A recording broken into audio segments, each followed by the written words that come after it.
The morning of July 19th, 1944, Technical Sergeant Michael Callahan stood beneath the left wing of a P-51 Mustang at Bodney Airfield in Norfolk, England, watching a batch of fuel drain slowly into a glass jar.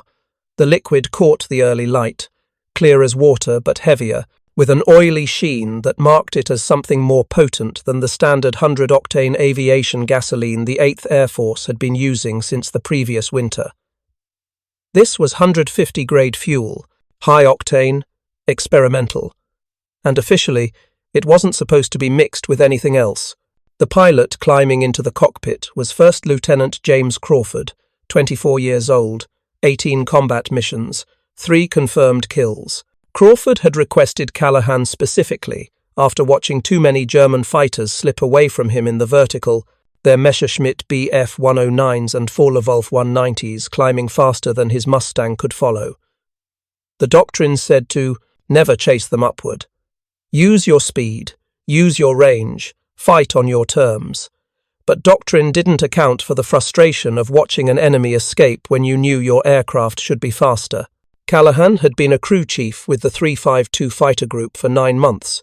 He'd worked on everything from spark plugs to supercharger gears, had seen pilots return jubilant from kills, and watched others never return at all.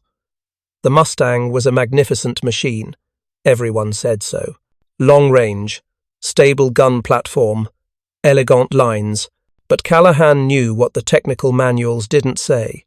The aircraft was being operated well within its engineering limits, and those limits were set by lawyers and accountants, not by what the Merlin engine could actually handle. The problem wasn't the airframe or the engine. It was policy. The V1-6507 Packard Merlin, installed in every P-51D at Bodney, was rated for 61 inches of manifold pressure at military power. War emergency power, activated by breaking a safety wire on the throttle, allowed 67 inches for 5 minutes. That was the official limit. But Callahan had read the engineering data from right field. He'd seen the dyno tests. The Merlin could handle more, much more, if you fed it the right fuel and didn't care about spark plug life or warranty coverage. If you're enjoying this deep dive into the story, hit the subscribe button and let us know in the comments from where in the world you are watching from today.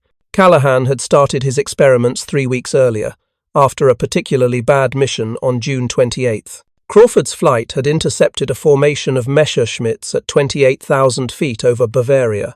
The Germans had altitude advantage and dove through the American formation, then pulled up in a steep climb that the Mustangs couldn't match. Crawford had pushed his throttle past the war emergency gate, felt the engine surge to 67 inches, watched the Messerschmitt pull away anyway. 2 bombers went down that day because fighters that should have been faster weren't. Crawford came back furious. Not at himself, not at the Germans, but at the machine. "It's got more in it," he told Callahan on the hardstand that evening. "I can feel it. The engine wants to give more, but something's holding it back." Callahan didn't disagree. He'd felt the same frustration watching pilots fight an enemy that could outclimb them at will. The fuel had arrived at Bodney in early July. 150 grade, also called 100/150, developed for anti-detonation in higher boost conditions. The British were already using it in their Spitfires to chase V-1 flying bombs. The Americans had tested it at Eglin Field in Florida. Results were promising: 10 to 15 miles per hour speed increase, better climb rate, more responsive throttle. But there was a catch. Spark plugs lasted maybe 12 flight hours instead of 30. Oil temperatures ran higher. Engine wear increased. And most importantly, the official guidance said to use 150 fuel only at approved manifold pressure settings, which were still 61 and 67 inches. Same as before. Callahan thought that was idiotic. Why develop a fuel that prevents detonation at high boost if you're not going to use high boost? It was like building a race car and never taking it past 30 miles per hour because the insurance company said so. So he did what mechanics have always done when official policy conflicts with engineering reality. He ignored the manual. The modification Callahan made wasn't mechanical, it was chemical. The 150 grade fuel arrived in separate drums, marked clearly to prevent mixing with lower grades. The 8th Air Force had standing orders: use 150 fuel only in designated aircraft, do not mix fuel grades, do not exceed approved manifold pressure settings. Callahan followed those orders for exactly 1 week. Then he stopped. The process was simple. Each P-51 at Bodney carried 485 gallons of fuel across internal tanks and 2 external drop tanks. The main tanks held standard 100 octane. Callahan would drain 10 gallons from the fuselage tank, replace it with 10 gallons of 150, then do the same with the drop tanks. The result was a hybrid mixture, approximately 20% 150 grade blended with 80% standard fuel. The ratio mattered. Too much 150 and the fuel burn rate changed, throwing off range calculations and confusing pilots who suddenly found their fuel gauges reading wrong. Too little, and there wasn't enough anti-knock protection for the higher manifold pressures Callahan intended to use. 20% was the sweet spot.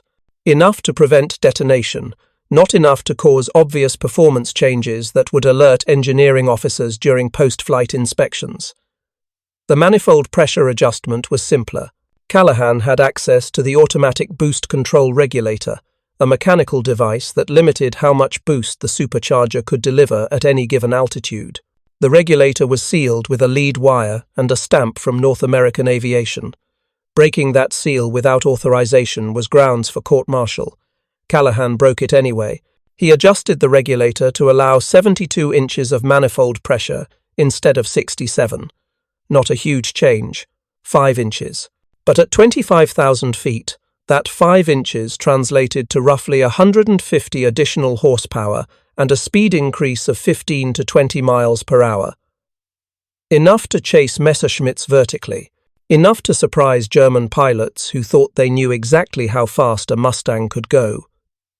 The first test flight was on July 8th, Crawford's aircraft only. Callahan briefed him personally before engine start. "You've got a custom fuel blend," Callahan said, keeping his voice low so the other crew, the chiefs, wouldn't hear. 20% 150 grade. I've also adjusted your boost regulator. You'll see 72 inches on the gauge if you push past the war emergency gate. Hold it for no more than 3 minutes. Any longer and you'll cook the cylinders. Crawford looked at him for a long moment. "Is this going to get us both shot?" Callahan shrugged. "Only if it doesn't work." Crawford grinned. "Then let's make sure it works." The mission that morning was a bomber escort to Munich. Crawford's flight of 4 Mustangs rendezvoused with B-17 seconds over the English Channel, climbed to escort altitude at 28,000 feet, crossed into German airspace at 0930 hours. The bombers were from the 91st Bomb Group, 36 aircraft in tight formation, each one carrying 6,000 pounds of high explosive, aimed at ball-bearing factories in the Munich industrial district. The Luftwaffe response came 20 minutes from target. Radar stations along the French coast had tracked the bomber stream and scrambled interceptors from 3 different Jagdgeschwader. 20 Messerschmitt Bf-109s climbed from below. Another 12 Focke-Wulf 190s dove from above. Standard Luftwaffe tactic: divide the escorts, hit the bombers from multiple angles, escape before the Americans could reorganize. Crawford saw them first. 12 dark specks at 32,000 feet, silhouetted against high cirrus clouds. "Bandits high, 12 o'clock, he called over the radio. His flight broke formation and climbed.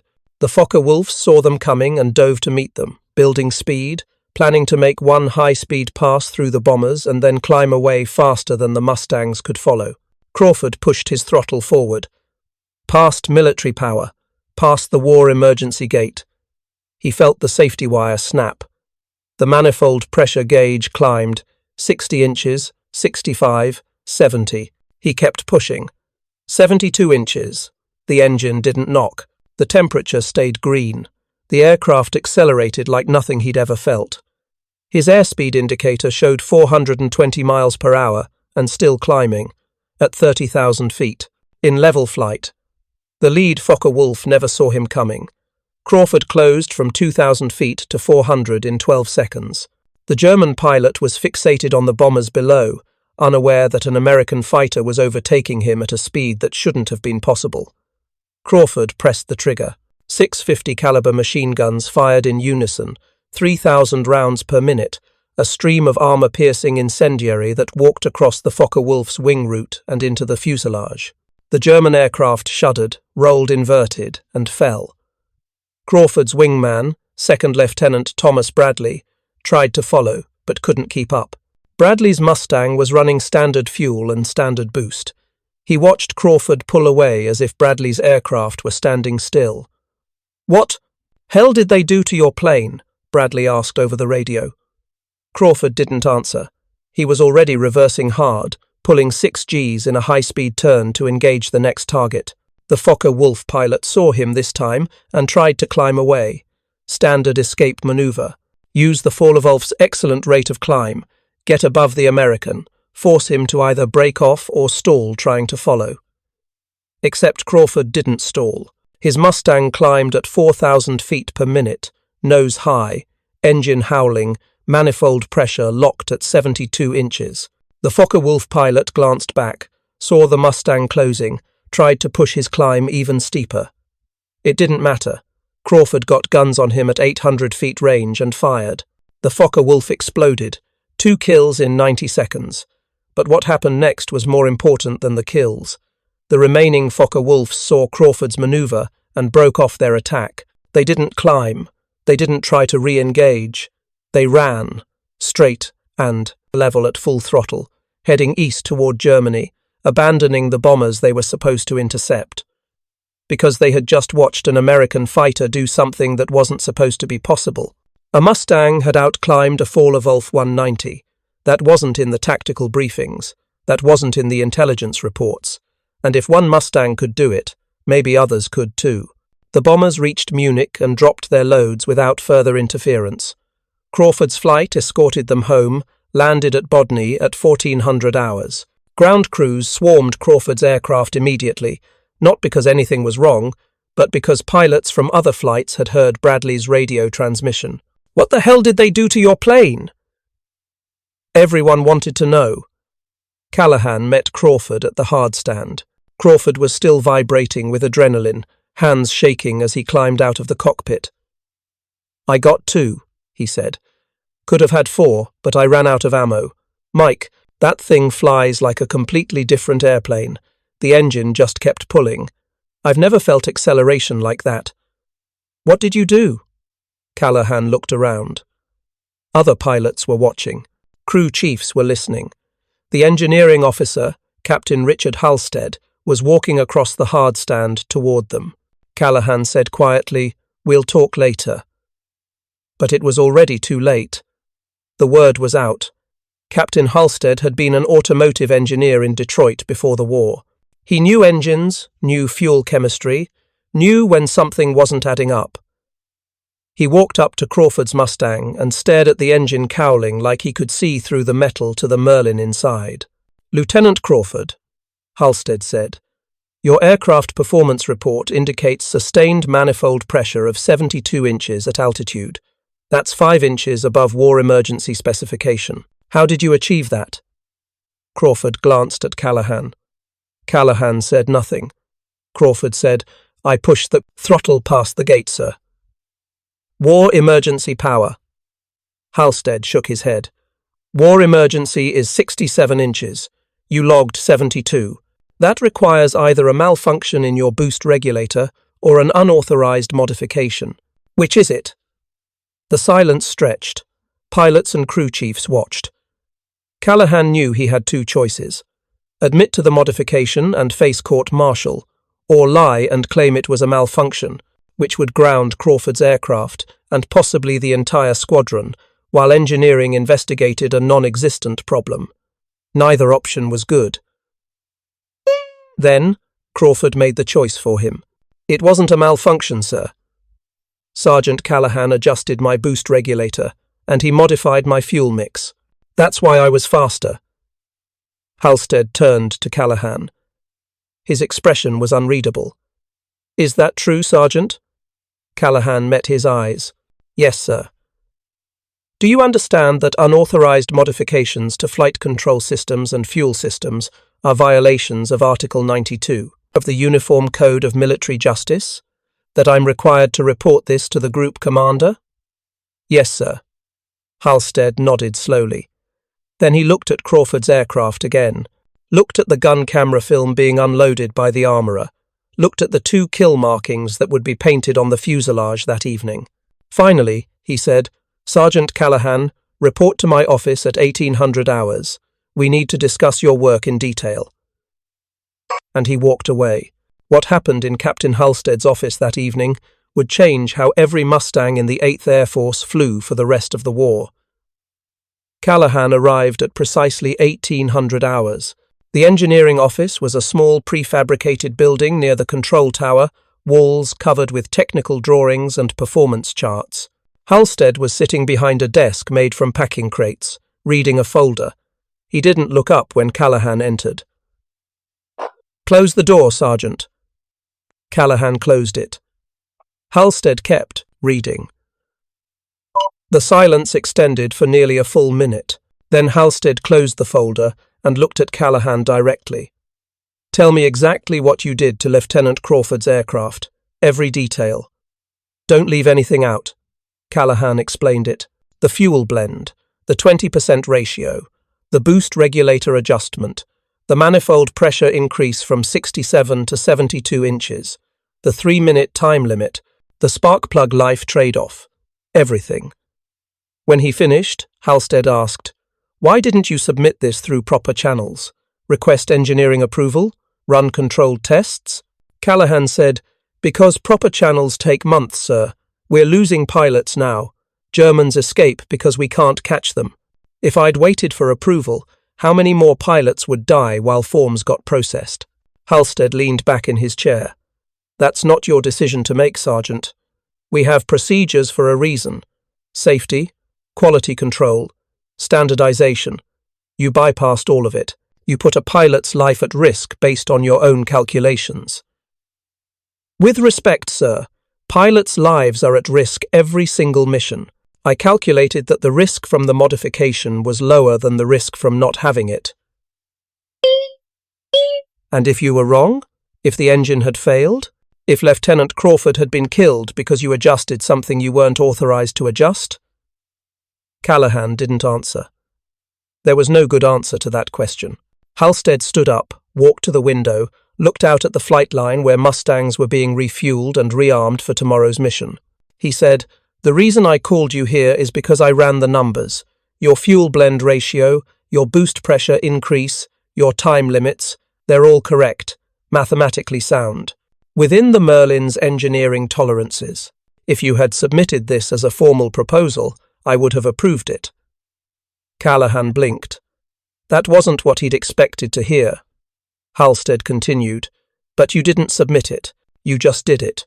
And now we have a problem, because Lieutenant Crawford's performance today is on record. Every pilot in the group knows his aircraft was faster. They're going to want the same thing. And if I approve your modification retroactively, I'm setting a precedent that any mechanic can modify any aircraft as long as it works. That's chaos. He turned back to face Callahan. On the other hand, if I punish you for a modification that demonstrably improves combat performance and saves pilots' lives, I'm putting regulations ahead of mission effectiveness. That's also wrong. He sat back down. So here's what's going to happen. I'm filing an engineering change proposal with 8th Air Force Headquarters, recommending your fuel blend and boost adjustment as standard procedure for all P-51 groups.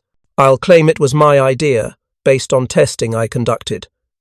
Your name won't appear anywhere in the documentation. You'll face no charges, but you will never modify another aircraft without my written approval. Understood? Callahan understood.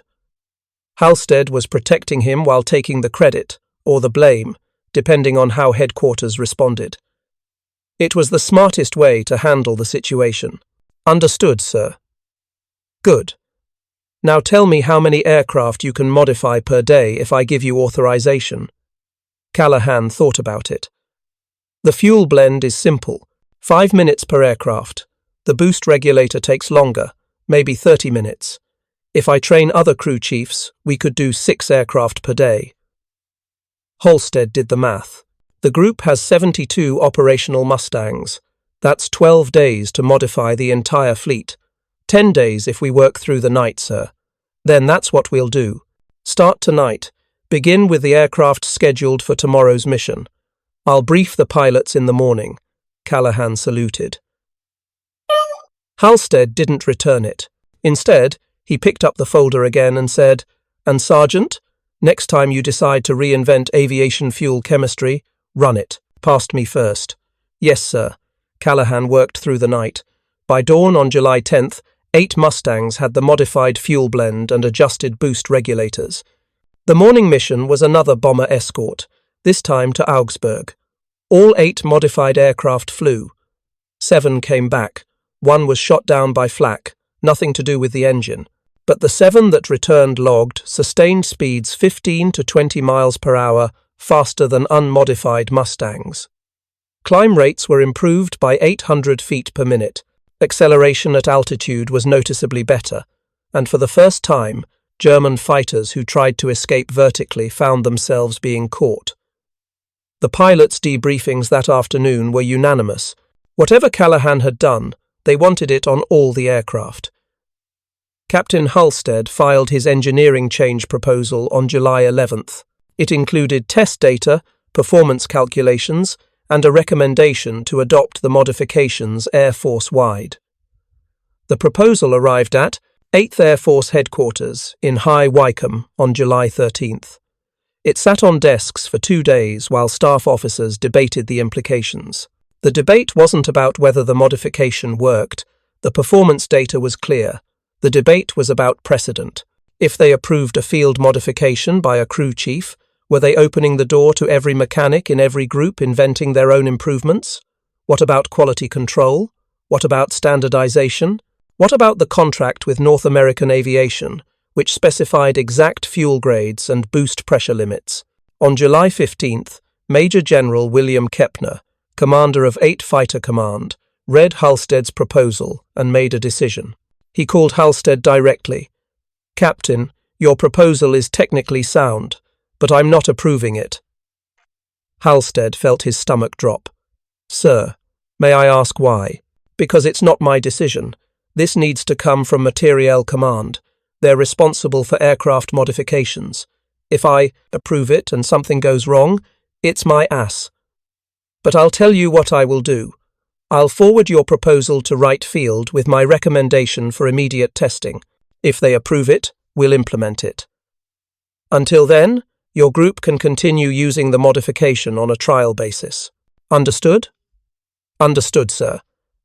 "And Captain, off the record, tell your crew chief he did good work. If this gets approved, a lot of pilots will owe him their lives." The call ended. Halstead relayed the message to Callahan. Trial basis only, no official approval yet, but permission to continue while Wright Field ran tests. That was enough. By July 20th, all 72 Mustangs in the 352 fighter group were modified. Other groups heard about it through the pilot grapevine. Crew chiefs started asking questions. How do you adjust the boost regulator? What's the fuel blend ratio? How do you keep the engineering officers from finding out? Word spread.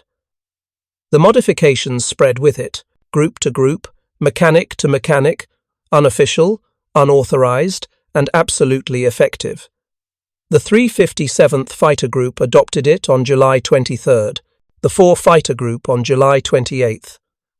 By mid-August, somewhere between 200 and 300 Mustangs in England were flying with modified fuel blends and adjusted boost regulators. Officially, none of this was happening. No paperwork, no approvals, no documentation. Unofficially, American pilots were suddenly out-climbing and outrunning German fighters that had dominated them for months, and the Germans noticed. Lieutenant Klaus Hoffmann of Jagdgeschwader 26 first encountered the modified Mustangs on July 22, 1944, at 27,000 feet over the Ruhr Valley. Hoffmann was an experienced pilot with 31 confirmed kills, a veteran of the Eastern Front who'd transferred west after being wounded near Kursk. He knew American fighters intimately. He'd fought P-47, Thunderbolts, P-38 Lightnings, and P-51 Mustangs for 8 months. He knew their strengths, their weaknesses, and most importantly, their limitations. The Mustang was fast in level flight, he knew that. Good range, stable gun platform, dangerous if you let it get behind you. But it couldn't climb with a Messerschmitt, and its acceleration at altitude was nothing special. Standard Luftwaffe doctrine was simple. If you got into trouble with a Mustang, climb. Use the Bf-109's superior power-to-weight ratio, get above him, force him to either break off or stall. It worked, every time. Except on July 22nd, it didn't work. Hoffmann's flight of 4 Messerschmitts bounced a formation of B-17 seconds near Dortmund. They made their attack pass, shot down 1 bomber, and started to climb away. Standard procedure. 3 Mustangs from the 357th Fighter Group saw them and gave chase. Hoffmann watched them in his mirror, unworried. The Americans were below him, climbing hard, but losing ground with every second. He could see the lead Mustang's nose high, almost vertical, the pilot trying desperately to keep up. Then the Mustang did something impossible. It accelerated. Not in level flight, where Mustangs were supposed to be fast. Not in a dive, where everything accelerated. The nose came up even steeper. The aircraft seemed to hang on its propeller for a moment, and then it kept climbing, faster than before. Hoffmann watched his altimeter, 28,000 feet, 29,000, 30,000. The Mustang was still closing. At 31,000 feet, Hoffmann pushed his throttle to the emergency gate and pulled even steeper. The Mustang stayed with him. At 32,000 feet, Hoffmann's Messerschmitt began to shudder, approaching its service ceiling. The Mustang was 200 meters behind him and still climbing. Hoffmann rolled, inverted, and dove. It was the only option left. In the dive, he had the advantage. The Messerschmitt's heavier wing loading meant it accelerated faster going down. He'd lose the American, circle back, re-engage on his terms. Except the Mustang followed him into the dive and matched his speed. At 600 kilometers per hour, at 4,000 meters altitude, the American pilot was on his tail, guns tracking, and Hoffmann realized with cold certainty that if he didn't do something immediately, he was going to die. He broke hard left, pulling 8 Gs, vision tunneling from the force. The Mustang broke with him. Hoffmann reversed right. The Mustang reversed. He tried a climbing spiral. The Mustang climbed faster. Finally, Hoffmann dove for the deck, leveled off at 50 meters above the Ruhr River, and ran for home at full throttle. The Mustang didn't pursue. It pulled up, rejoined its formation, and continued escorting the bombers as if nothing unusual had happened. Hoffmann landed at his airfield near Düsseldorf 40 minutes later, hands still shaking. He climbed out of his cockpit and immediately sought out his squadron commander, Major Franz Heinz. "Sir," Hoffmann said, "the Americans have modified their Mustangs. They're climbing faster than they should, much faster." Heinz looked skeptical. "Define much faster." "Fast enough to stay with a Bf-109 at maximum combat power in a vertical climb to 32,000 feet. Heinz's skepticism faded. "You're certain?" "I watched it happen, sir. I used every trick I know. Emergency power, spiral climb, high-speed dive. Nothing worked. That Mustang stayed with me through maneuvers that should have been impossible." Other pilots in Hoffmann's flight confirmed the account. All 4 had watched the American fighter perform beyond its documented capabilities. Heinz filed a report with Luftwaffe, 3 headquarters that evening. The report detailed the engagement, included estimates of the Mustang's climb rate and acceleration, and concluded with a request for updated intelligence on American fighter modifications. The report reached Luftwaffe intelligence on July 24th. It was the 4th such report in 6 days. Other units had filed similar accounts. Mustangs climbing faster, accelerating more quickly, maintaining higher speeds at altitude. The reports were consistent enough that intelligence couldn't dismiss them as pilot error or exaggeration. Something had changed. Oberst Werner Straib, a night fighter ace now assigned to Luftwaffe Technical Intelligence, was tasked with determining what the Americans had done. He reviewed every report, studied reconnaissance photographs of American airfields, interrogated captured pilots, and examined wreckage from downed Mustangs. He found nothing. The airframes looked identical. The engines appeared standard. The propellers were unchanged. Whatever modification the Americans had made, it wasn't visible. On August 1st, 1944, Straib wrote a classified assessment for Luftwaffe High Command. The relevant section read, "American P-51 fighters have demonstrated performance improvements inconsistent with known specifications. Observed climb rates exceed documented capabilities by approximately 25%. Maximum speed at altitude appears increased by 15 to 20 km per hour.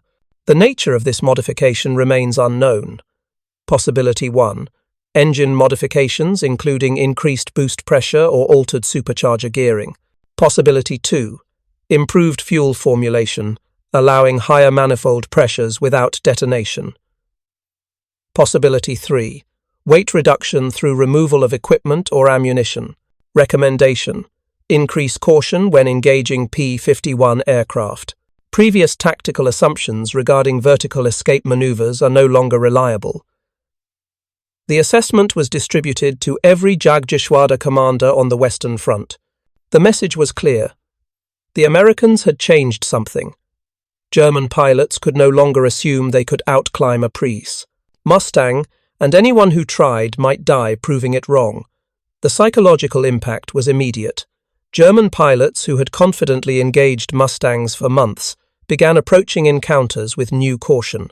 The vertical escape, once a reliable tactic, became a gamble. Some pilots adapted by avoiding high-altitude combat entirely, staying below 20,000 feet where the Messerschmitt's lighter weight still provided an advantage. Others became more aggressive, trying to force close-range turning fights where the Bf-109's superior roll rate might compensate for the Mustang's new performance edge. But aggression without technological parity just meant dying faster. Throughout August, Luftwaffe fighter losses increased, while bomber intercept success rates declined. German pilots were hesitant, uncertain, fighting an enemy they thought they understood but no longer did. And the worst part was not knowing what had changed. It wasn't a new weapon, wasn't a new tactic.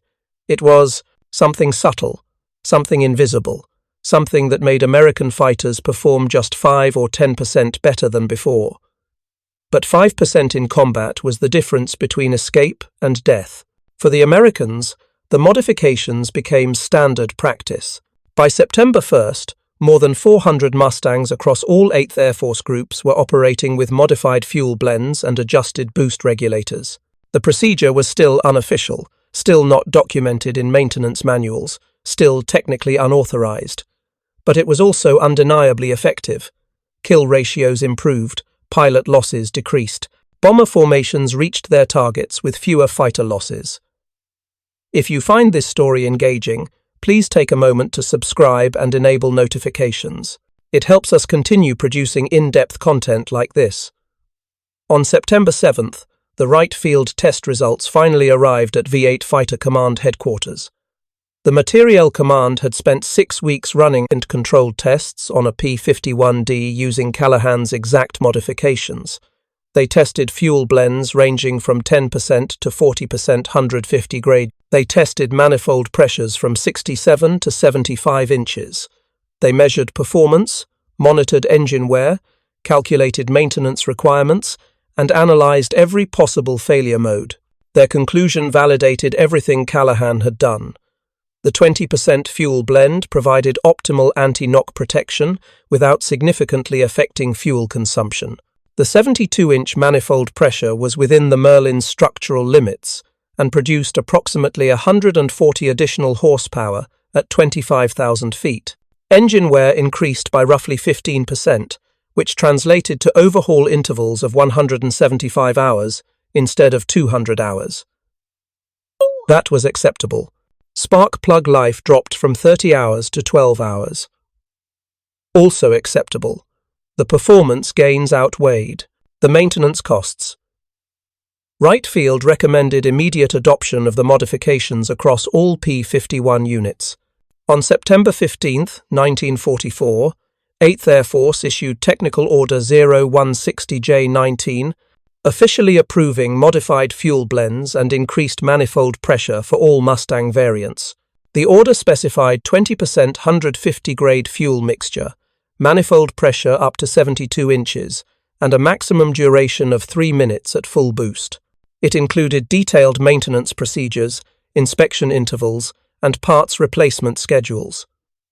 The order did not mention Technical Sergeant Michael Callahan. It did not mention the 352 Fighter Group. It did not mention the 2 months of unofficial modifications that had preceded official approval.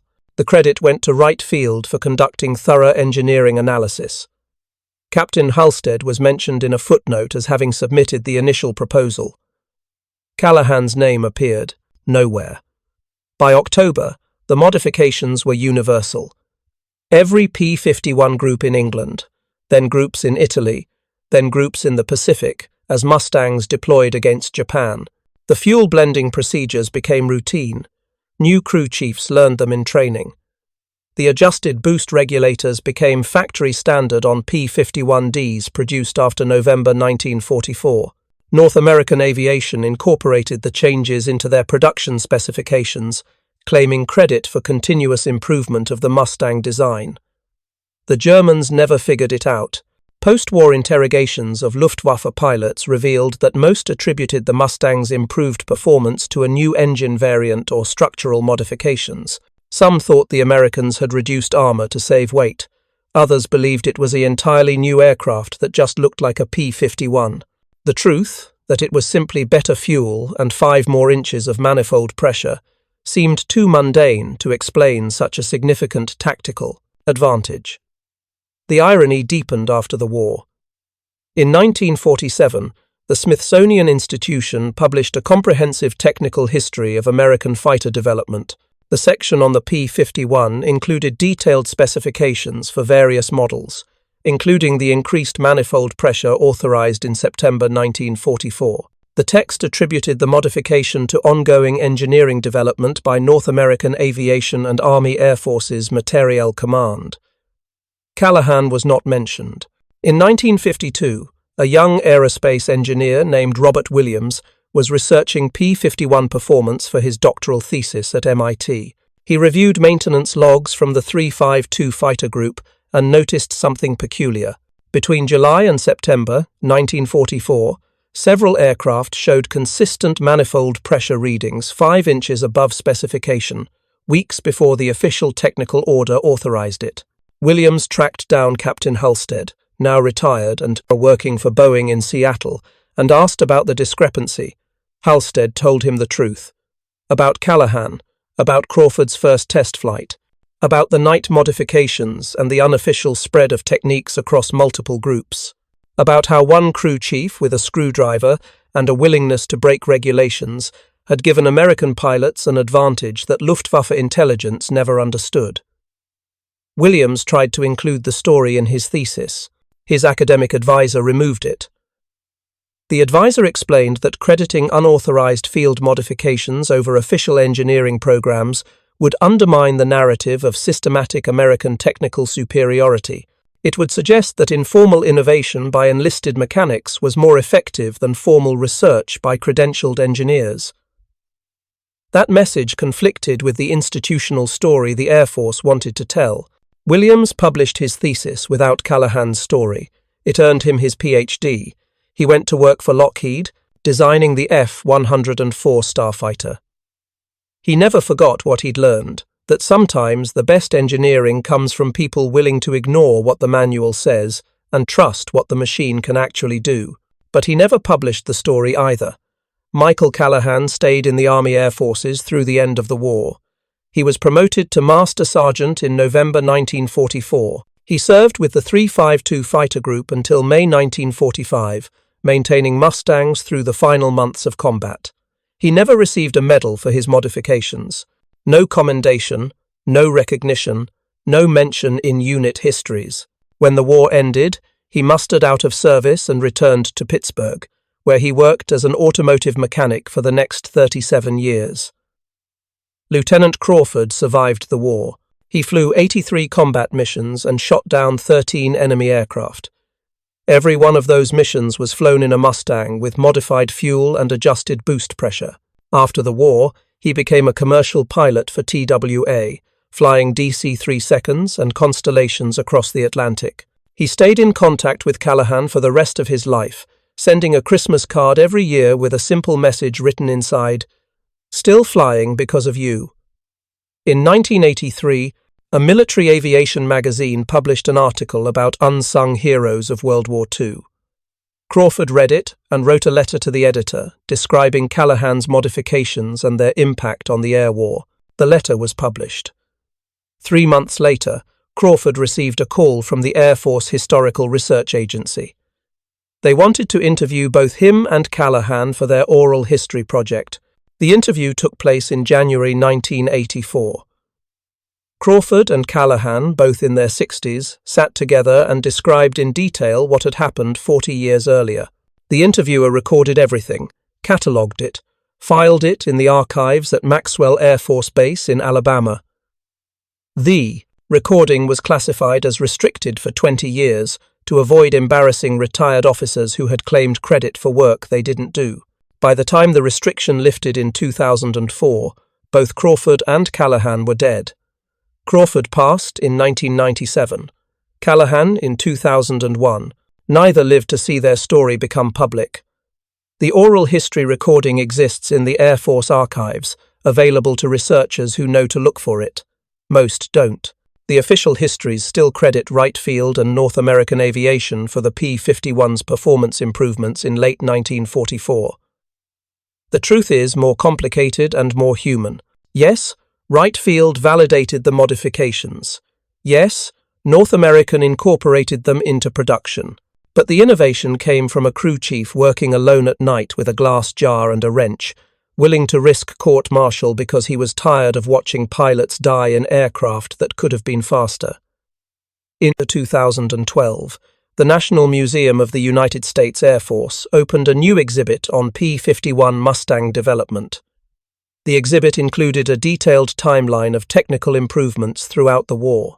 September 1944 was marked as the date when enhanced fuel formulations and increased manifold pressure authorization improved P-51 performance by 15%. The placard credited the Army, Air Forces Materiel Command. There was no mention of field modifications, no mention of unauthorized testing, no mention of Callahan. But in a glass case near the exhibit exit, there's a different kind of artifact. It's a maintenance log from the 352 Fighter Group, dated July 1944. The log shows manifold pressure readings for Lieutenant Crawford's aircraft, consistently listing 72 inches weeks before such readings were officially authorized. Next to the log is a photograph, slightly faded, showing a crew chief standing beside a Mustang. The caption identifies him as Technical Sergeant Michael Callahan, Maintenance Supervisor, Summer 1944. The museum docents usually don't mention the connection. Visitors walk past the exhibit, read about official engineering programs, admire the restored P-51 inches the main gallery, and leave believing that American air superiority came from superior technology and superior resources. They're not wrong. It did, but it also came from mechanics who understood that regulations exist to prevent disasters, not to prevent thinking. The final irony is that Callahan's approach, unauthorized field modifications based on operator experience, became standard practice in modern military aviation. Every combat unit now has modification authorization programs. Pilots and maintainers can propose changes based on operational experience. The best ideas get tested, validated, and adopted fleet-wide. It's formalized now, with paperwork and approval chains, but the principle is the same. The people actually using the equipment often know better than the people who designed it. Callahan knew that in 1944. He just didn't have the paperwork. Klaus Hoffmann survived the war. He was shot down over Belgium in December 1944 and spent the rest of the war as a prisoner. After repatriation in 1946, he returned to Germany and became a commercial pilot for Lufthansa. In 1972, he attended a veterans reunion in Munich, where former Luftwaffe and American pilots met to share stories. He recounted his encounter with the modified Mustang over the Ruhr Valley, describing his confusion and fear when his standard tactics failed. An American pilot in the room, a former member of the 357th Fighter Group, laughed and said, "That was probably one of ours.